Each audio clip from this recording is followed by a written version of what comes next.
এই মুহূর্তে পাওয়া বাংলাদেশের সকল সংবাদে আপনাকে স্বাগতম। শুরুতেই শিরোনাম।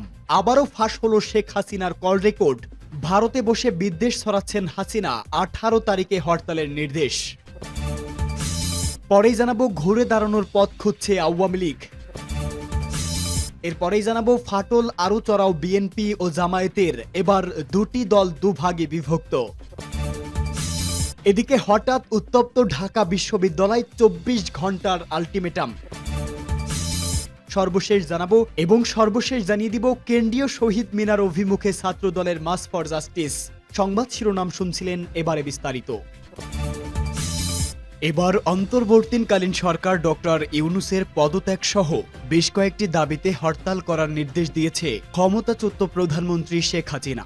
এমন একটি কল রেকর্ড ফাঁস হয়েছে।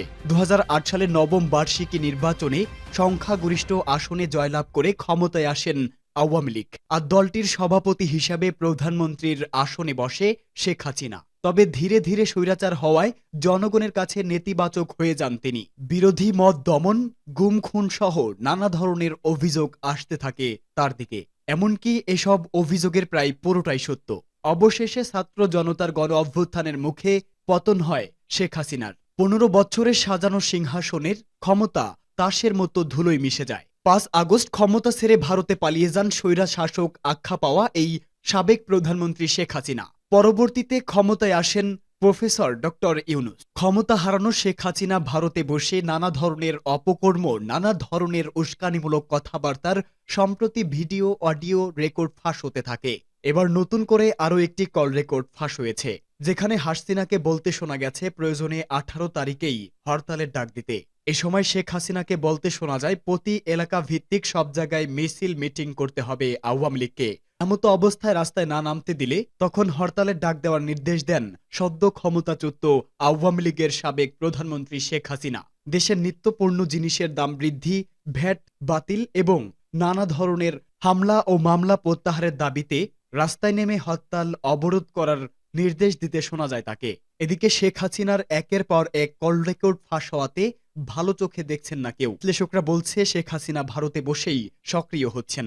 এমনকি সেখানে বসে তিনি নেতাকর্মীদের উস্কে দিয়ে তাদের জীবনকে হুমকির মুখে ফেলছেন। বিশেষজ্ঞরা বলছে 20 জানুয়ারি ট্রাম্পের ক্ষমতা গ্রহণের শপথ গ্রহণ অনুষ্ঠানকে ঘিরে ভারতে নানামুখী ষড়যন্ত্রে লিপ্ত মোদী সরকার। অন্যদিকে ভারতে পালিয়ে থাকা শেখ হাসিনা 18 তারিখে বাংলাদেশে হরতালের নির্দেশ দিয়ে কি বলতে চাচ্ছে শেখ হাসিনা।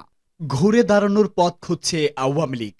মুন্সিগঞ্জের লৌহজং উপজেলা আওয়ামী লীগ অফিস, স্থানীয় ঘোড়দর বাজারের পাশে অফিসটির একরকম বিধ্বস্ত অবস্থা। দ্বিতলা ভবনের পুরোটাই ভাঙচুরের চিহ্ন স্পষ্ট। মূল ফটকে ঝুলছে তালা, ভেতরে পড়ে আছে আসবাবপত্রের ধ্বংস অবশেষ। অফিস জনমানবশূন্য। অফিসের সামনে যেতেই ভিড় করলেন বাজারের লোকজন, দৃষ্টিতে কৌতূহল। তাদের সঙ্গে কথা বলতেই জানা গেল এক সময় আওয়ামী লীগের নেতাকর্মীদের আনাগোনায় ভরপুর থাকত অফিস প্রাঙ্গণ। প্রচুর লোক আসতো, রমরমা অবস্থা। এখন কেউ আসে না, বলেন ওহিদুল নামের একজন ব্যবসায়ী। কেন আসে না এমন প্রশ্নের উত্তর, সবাই তো পালাইছে। কেউ গ্রামে নাই, একটা নেতাও নাই। সরেজমিন খোঁজ নিয়ে পাওয়া যাচ্ছে মুন্সিগঞ্জের দলটির বেশিরভাগ নেতাই এলাকা ছেড়ে পালিয়ে গেছেন। কেউ ঢাকায়, কেউ বা বিদেশে। বাকিদের কেউ কারাগারে, আর কেউ এলাকায় আছেন স্থানীয়দের ভাষায় টাকা পয়সা খরচ করে বিভিন্ন জনকে ম্যানেজ করার মাধ্যমে। মুন্সিগঞ্জের লৌহজং, শ্রীনগর এবং সদর উপজেলা সবখানে ঘুরেই একই চিত্র পাওয়া গেল। এমনকি প্রকাশ্যে ক্যামেরার সামনে কথা বলার মতো কোনো নেতাকেও পাওয়া গেল না। এই অবস্থা কম বেশি সারা দেশেই। মূলত বাংলাদেশে হাসিনা সরকার পতনের পর থেকেই সাংগঠনিকভাবে বিধ্বস্ত আওয়ামী লীগ। প্রকাশ্যে নেই নেতাকর্মীরা, দলীয়ভাবেও সুনির্দিষ্ট কর্মসূচি বা নির্দেশনাও নেই তৃণমূলে। এই অবস্থায় আওয়ামী লীগ সভানেত্রী শেখ হাসিনা দলটির সর্বস্তরের নেতাকর্মীদের সঙ্গে প্রথমবারের মতো ভার্চুয়ালি মিটিংয়ে বসতে যাচ্ছেন বলে খবর পাওয়া যাচ্ছে। উদ্দেশ্য নেতাকর্মীদের সাংগঠনিকভাবে সক্রিয় করে তোলা। দলটির যুগ্ম সাধারণ সম্পাদক বাহাউদ্দিন নাসিম বলেছেন, অচিরেই দলের পক্ষ থেকে কর্মসূচি দেওয়া হবে। ধাপে ধাপে কর্মসূচিতে হরতালের কথাও চিন্তা ভাবনা করা হচ্ছে। কিন্তু তৃণমূলের যে দুর্বল অবস্থা, সেখানে দলকে চাঙ্গা করা চ্যালেঞ্জ হবে বলেই অনেকে মনে করেন। রাজনৈতিক বিশ্লেষক জোবাইদা নাসরিন বলেন, গণ অভ্যুত্থানে পতন হওয়ার পর আওয়ামী লীগ দল হিসাবে জনগণের মুখোমুখি কিভাবে হবে সেটা হচ্ছে দলটির জন্য সবচেয়ে বড় চ্যালেঞ্জ। তিনি বলেন, চ্যালেঞ্জ হচ্ছে আওয়ামী লীগ জনগণের সামনে কিভাবে আবার দাঁড়াবে। মানে কি কৌশল নিয়ে দাঁড়াবে, কি বার্তা নিয়ে দাঁড়াবে, কি উদ্দেশ্য নিয়ে দাঁড়াবে এবং কি কর্মসূচি নিয়ে দাঁড়াবে। আবার জনগণের সামনে আসলেও জনগণ তাদের বার্তাকে কিভাবে নেবে এগুলো এখনো অনিশ্চিত অবস্থায় রয়েছে। ফাটল আরও চড়াও বিএনপি ও জামায়াতের। ঐক্য রক্ষার কথা বলা হলেও বাংলাদেশের রাজনৈতিক দলগুলির মধ্যে মতভেদ ও ফাটলকে বহুগুণ বাড়িয়ে দিল প্রধান উপদেষ্টা মোহাম্মদ ইউনূসের ডাকা জুলাই আন্দোলনের ঘোষণাপত্র নিয়ে আলোচনা। এই আলোচনায় ঐক্য নষ্ট হতে পারে আশঙ্কা করে প্রথমে তাতে অংশ না নেওয়ার সিদ্ধান্ত নিয়েছিল এই মুহূর্তে বাংলাদেশের বৃহত্তম দল বিএনপি। কিন্তু পরে দলের স্থানীয় কমিটির সদস্য সালাউদ্দিন আহমেদকে পাঠানো হয়। তিনি উঠতে বসতে ঐক্যের কথা বললেও বৈঠকে প্রতিটি বিষয় ভিন্ন মত হয়েছে বিএনপি ও জামায়াতে ইসলামীর। বিএনপি নেতা সালাউদ্দিন বৈঠক সেরে বেরিয়ে বলেন, আমরা প্রশ্ন করেছি 5.5 মাস পর জুলাই অভ্যুত্থানের ঘোষণাপত্রের সত্যিকারের কোনো প্রয়োজন ছিল কি? এর রাজনৈতিক গুরুত্বপূর্ণ, ঐতিহাসিক গুরুত্ব এবং আইনি গুরুত্ব কি? ফ্যাসিবাদ বিরোধী এই ঐক্য সৃষ্টি হয়েছে ঘোষণাপত্রকে কেন্দ্র করে, সেখানে কোনো ফাটল যাতে সৃষ্টি না হয় তা দেখতে হবে। এই বিষয়ে জামায়াত প্রতিনিধি নেতা মিয়া গোলাম পরোয়ার বলেন, প্রশ্ন হলো জুলাইয়ের ঘোষণাপত্রের জন্য কেন ছাত্রদের তাগাদা খেয়ে 5 মাস পরে আমাদের আলোচনায় বসতে হবে? এমন গুরুত্বপূর্ণ একটি বিষয়ে কেন অগ্রাধিকার পাবে না? অর্থাৎ ঘোষণাপত্রের যৌক্তিকতা নিয়ে বিএনপি যখন প্রশ্ন তুলছে, জামাত তাকে সবচেয়ে গুরুত্বপূর্ণ বিষয় বলছে। ইউনূসের দপ্তর থেকে যথাযথভাবে আমন্ত্রণ জানানো হয়নি অভিযোগ করে বৈঠকে আসেননি বাংলাদেশের কমিউনিস্ট পার্টি ও এলডিপির প্রতিনিধিরা।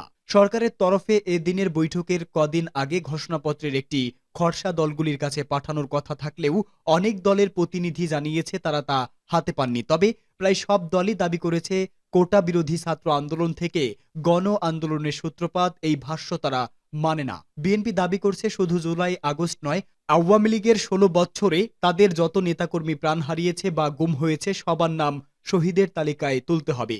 বিএনপি সরকার বিরোধী যে সব আন্দোলন করেছে সেগুলোর উল্লেখও হাসিনা উচ্ছেদের সময়পঞ্জিতে রাখতে হবে। জামায়াতে ইসলামী দাবি করে 71-এর গণহত্যার দায়ে তাদের যেসব নেতাকে যুদ্ধ অপরাধ আদালতে বিচার করে ফাঁসি দেওয়া হয়েছে তাদের নামও জুলাই শহীদের তালিকায় নিতে হবে। মুক্তিযুদ্ধের পক্ষের কোনো দলই যে জামায়াতের এই দাবি মানবে না তা স্পষ্ট। সুযোগ পেয়ে হেফাজতপন্থীরা দাবি জানিয়েছেন 2013 সালে ঢাকার শাপলা চত্বরে হাসিনা সরকারের পুলিশ তাদের অবস্থান উঠাতে গুলি চালায়, তাতে অগণিত হেফাজতি সমর্থক মারা যান। এদের নামও জুলাইয়ের শহীদের তালিকায় যোগ করতে হবে। উল্লেখ, এমন কোনো হত্যাকাণ্ডের ঘটনা কথাই মানেনি তৎকালীন সরকার। বৈঠক শেষে সিদ্ধান্ত হয়েছে ঐক্য অক্ষুণ্ণ রেখে একটা ঘোষণাপত্র রচনা করা হবে এবং তা নিয়ে তাড়াহুড়া করা হবে না। কিন্তু ঐক্য কি রইল? হামলার নিশানায় জনজাতি, ক্ষোভে ফুটছে বাংলাদেশ। এবার জাতীয়তাবাদী ছাত্রদের হাতে নির্যাতনের শিকার হতে পারে বাংলাদেশের আদিবাসী ও জনজাতিরা। এই উগ্র ছাত্রদের দাবি, আদিবাসী বা জনজাতি পরিচয় নিয়ে দেশে কারো থাকা চলবে না। বাংলাদেশে বসবাস করতে হলে সকলকে বাঙালি পরিচয় ও সংস্কৃতি পালন করে চলতে হবে। আদিবাসী ও জনজাতি পরিস্থিতির স্বীকৃতির দাবিতে সংক্ষুব্ধ আদিবাসী ছাত্র জনতা নামে একটি সংগঠনের কর্মসূচির উপরে স্টুডেন্টস ফর সার্ভেন্ট নামে ওই উগ্রপন্থী ছাত্ররা পুলিশের সামনেই হামলা চালিয়ে লাঠি, রড ও উইটেক দিয়ে বেধড়ক মারধর করে। জনজাতির বহু ছাত্র গুরুতরভাবে জখমও হন। এরপর দেশের সর্বত্র কলেজ, বিশ্ববিদ্যালয়গুলোতে এই হামলার বিরুদ্ধে কঠোর প্রতিবাদ কর্মসূচি পালিত হয়।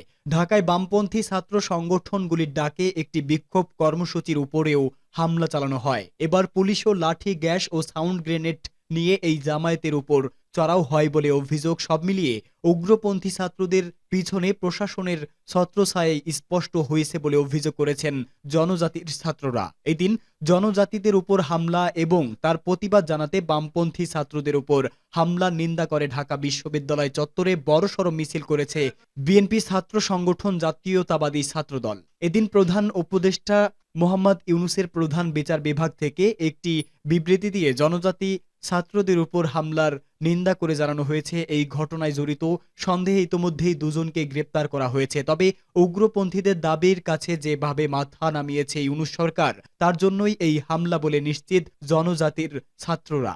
সম্প্রতি নবম ও দশম শ্রেণীর নতুন পাঠ্যপুস্তকে একটি দেওয়াল লিখন ছাপা হয়। তাতে বলা হয়, বাংলাদেশ মুসলিম, হিন্দু, বৌদ্ধ, খ্রিস্টান, আদিবাসী নির্বিশেষে সকলের বাসস্থান। স্টুডেন্টস ফর সার্ভেন্ট নামের ভুইফোর সংগঠনটি আদিবাসী শব্দটি নিয়ে আপত্তি জানায়। যে কোনো সরকারি দপ্তর বা সংগঠনে আদিবাসী শব্দ ব্যবহার বন্ধ করারও দাবি জানায় এই সংগঠন।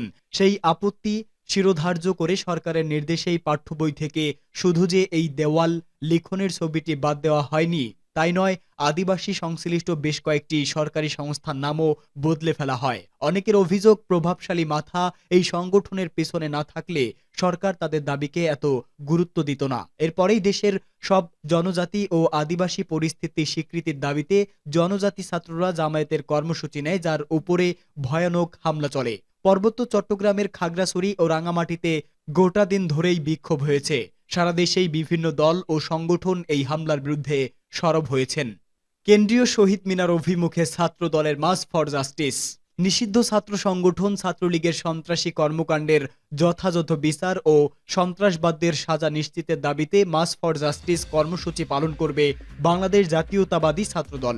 রাজধানীর ইঞ্জিনিয়ার্স ইনস্টিটিউশনের সামনে এই কর্মসূচি শুরু হবে দুপুর 2টায়। ছাত্রদলের দপ্তর সম্পাদক জাহাঙ্গীর আলম স্বাক্ষরিত এক সংবাদ বিজ্ঞপ্তিতে বলা হয়, ফ্যাসিস্ট শেখ হাসিনার শাসন আমলে শিক্ষা প্রতিষ্ঠানে সন্ত্রাসী সংগঠন ছাত্রলীগের সন্ত্রাসী কর্মকাণ্ডের যথাযথ বিচার ও সন্ত্রাসবাদদের সাজা নিশ্চিত করা, একই সঙ্গে জুলাই আগস্টে ছাত্র জনতার অভ্যুত্থানে ফ্যাসিবাদদের দোসর হিসাবে ভূমিকা পালনকারীদের তদন্ত সাপেক্ষে উপযুক্ত ব্যবস্থা গ্রহণের দাবিতে মার্চ ফর জাস্টিস কর্মসূচি পালন করবে বাংলাদেশ জাতীয়তাবাদী ছাত্রদল। বিজ্ঞপ্তিতে আরো বলা হয়, দুপুর 2টায় ইঞ্জিনিয়ার্স ইনস্টিটিউশনের সামনে থেকে কেন্দ্রীয় শহীদ মিনার অভিমুখে এই কর্মসূচি শুরু করা হবে। সংগঠনের নেতাকর্মীদের এতে উপস্থিত থাকার নির্দেশ দেওয়া হয়েছে। ছাত্রদলের সভাপতি রাকিবুল ইসলাম রাকিব ও সাধারণ সম্পাদক নাসির উদ্দিন নাসির এই নির্দেশনা দিয়েছেন।